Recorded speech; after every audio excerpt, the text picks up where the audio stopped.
Hello friends, good morning, જય શ્રી કૃષ્ણ. કેમ છો? I hope you all guys are fine. તો ગાઈઝ આપણું મોર્નિંગ રૂટીન સ્ટાર્ટ થઈ ગયું છે અને આપણે લોકો નીકળી ગયા છીએ કોલેજ જવા માટે. તો હું યશવીબેન, શું લાગે કેવો રહ્યો છે અત્યાર સુધીનો તમારો દિવસ? કેમ કે છે ને હવે નીચે પહોંચ્યા ને, હા દોડવામાં જ જાય. અમે તો વહેલા જતા હો, નહીં તો ઘણા લોકો એવું કે તમે જ મોડા જતા હશો. અમે ટાઈમે જતા, પણ બસ સાડી 2 મિનિટ વહેલી આવીને વહી ગઈ. અમે કેટલાક તો દોડતા આવતા હોય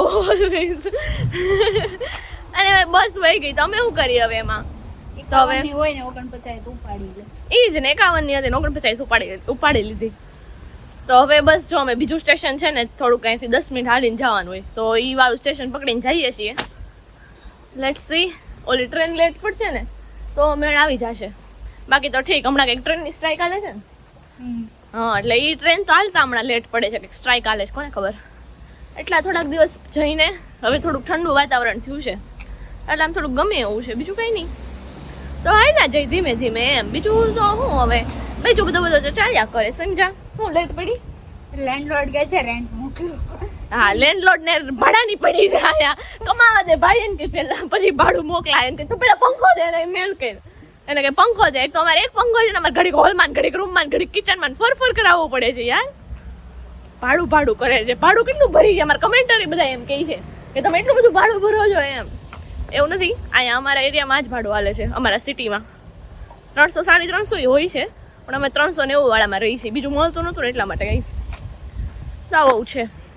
તો ચાલો ફ્રેન્ડ્સ, આપણે લોકો પહોંચી ગયા છીએ આપણી કોલેજે. અને આજે વાતાવરણ બહુ મસ્તીનું છે, એટલે આમ મજા આવે એવું છે. બહુ તડકો નથી ને, વેધર સારું છે. અહીંયા દાદા જો,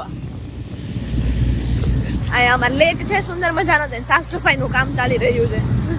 બધી આલગી હોય ને રિમૂવ કરે છે. તો વેરી ગુડ. અને આપણો લેક્ચર સ્ટાર્ટ થઈ ગયો છે. આપણે થોડાક લેટ છે, હજી પ્રોફેસર આવ્યા જ છે, તો ફટાફટ દોડીને પહોંચી જઈએ. મળીએ હવે 3 કલાક પછી. નહીં, 3 કલાક પછી.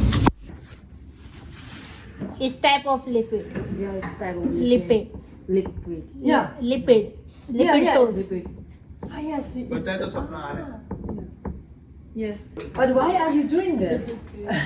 Because It is we are healthy. using ghee daily. But And why? it's Why improves not the butter? stamina. We are using the butter in Germany. In our country, the same process will happen in the big industries. Yeah. And they directly give us the ghee. Ghee. Yeah. Here, But why? why not? Like It In our daily routine for Yeah, cooking, we yeah. use ghee instead of the oil.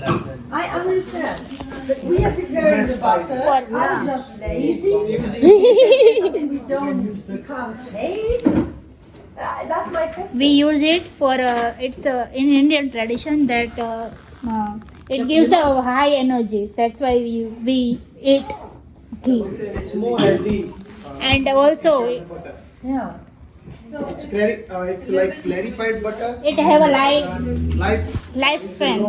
high lifespan. You can use the ghee for like. I don't like, but it's healthy. You don't have to be put in the fridge or something. Yeah, You just put it outside and you can use for 1 year. Interesting. है ना जो? That's the advantage. Yeah. And that's why in warmer countries it's more urgent to do so. Yes. Yes. That is very interesting. તો friends, આપણે લોકો આવી ગયા છીએ નવા દિવસમાં. અહીંયા સપના દીદી ને યશવી બે જોડાઈ ગયા છે. હાય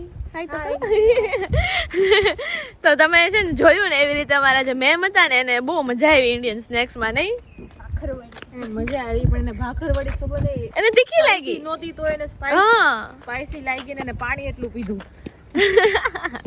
એને બહુ સ્પાઈસી લાગી ભાખરવડી. એને તો આપણી પાણીપુરી ખવડાવે શું થાય? પતી જાય ન્યા પાણી બોટલો લેવા દોડે. અમે લોકો નાસ્તો કરતા હતા ને, તો અમે મેમને પૂછ્યું કે તમે લેશો એમ. તો એ આવ્યા, એને લીધું. તો મેં એમ કીધું મેં કે આને ભાખરવડી કહેવાય. તો ટ્રાય કરતા જ બોલવાનું, પણ એટલું બધું જામતું નહોતું. નહીં, પછી ટોસ હતા ને, આપણે પાર્લરના ટોસ નો આવે ઈ પાઉંપટ્ટી. તો ઈ મેં બોલવા કીધું, મેં ટોસ નથી કેવું, આપણે પાઉંપટ્ટી શીખવાડી. અને ટોસ બોલતા તો આવડી જાય. દાંત કાઢવા માંડી. હા, ઈ દાંત કાઢવા માંડી ત્યાં. એને ઈ બહુ મજા આવી નહીં એમાં. કેમ કે ફ્લેવર હતું એટલે એલચી ફ્લેવર હતું એટલે ભાઈ એને ઘણું મજા આવી એમ. હા, એને તો એમ મને થઈ ગયું કે હું એમ પૂછી લીધું કે ક્યાંથી તમે લાવ્યા, કેવી રીતે ફેમિલી મોકલો છે કે નહીં. જર્મનીમાં મળે છે કે નહીં, બધું. એમાં શું બને છે એ બધે ઘી સ્પેશિયલ તો બટર ને ઘી નો ડિફરન્સ અમે શીખવાડી દીધો. પાછી કહી કે તેલ ને એવું બધું કે સસ્તું મળે છે. તો એ કે તમે કેમ કે ઘી બનાવો એમ. પ્લાન્ટ ઓઇલ સારું હા સસ્તું મળે છે ને તેમાં કીધું. અરે બહુ હાયલું એ તો ઘણું લાંબુ. અને હા વિડીયો લેવાય નહીં, આ તો જરાક લઈ લીધી હતી મેં ક્લિપ તમને બતાવવા માટે. બાકી જો હવે લેક્ચર પૂરા કરીને હવે જાય છે ઘર તરફ. તો બીજો કેવો રહ્યો દિવસ? એક્ઝામ આવે છે તો શું લાગે છે? કેવું પ્રેશર ફીલ થાય છે? देखते हैं कभी से कुछ नहीं सोचने का हाँ। जो हो जाएगा. હવે બસ અઠવાડિયામાં જ એક્ઝામ છે ગાઈઝ. આવો માહોલ છે તો ચાલો હવે નીકળીએ. ટ્રેન જો ડીબીમાં 54 વાળી છે કે નહીં એમ. અને અહીંયા સપના દીદી બાય બાય. Bye bye. એમના ઘરે જશે, અમે આમ જશું એટલા માટે. તો જો ગાઈઝ અહીંયા અમે આવી ગયા છીએ કેલ્સી વસાવા માટે. 3.5 યુરોનું એન કરતા આ નહીં સારું. આ તેન 3 યુરોનું છે. આ 300 રૂપિયાનું છે ને નાનું બતાવી દેતો. આ કેટલા વાળું? એ 350. એ 350 નું. અમુક નાનું મોટું મોંઘું નીકળું. તો કાંઈ નહીં, હવે કેલ્સી વસાવી લીધું છે કેમ કે આપણે એક્ઝામ આવે છે ને તો જરૂર છે. આ 2 યુરોનું છે. એ સૌથી છોટું છે, એ 2 યુરોનું છે. આ 3.5 છે. એ મને એમ છે ઈ ના બે હરખું જ નહીં હોય, જરા ફેર હશે નાના મોટા. ઈ જો તો ઈ વાળું. પાછા અહીંયા છે ને હાલ આપણે ખોલીને ચેક ન કરવા દે. ઈ એમ કહે કે તમારે જો કાંઈ પ્રોબ્લેમ નીકળે તો અહીંયા આવીને ચેન્જ કરી જાજો. અહીંયા કેટલું દૂર હોય અમારે પાછું અહીંયા આવવાનું ચેન્જ કરવા હાટું. તો એ ત્યારે બહાર નીકળીને જોઈ લેવું. ડાયા એટલા જ નહીં, ત્યાં પ્રોબ્લેમ જ પાછું ઘરેથી ધક્કો ન ખાવો એમ, બીજું કાંઈ નહીં. આ જોઈ લઈએ ચાલો. આ મોટું છે.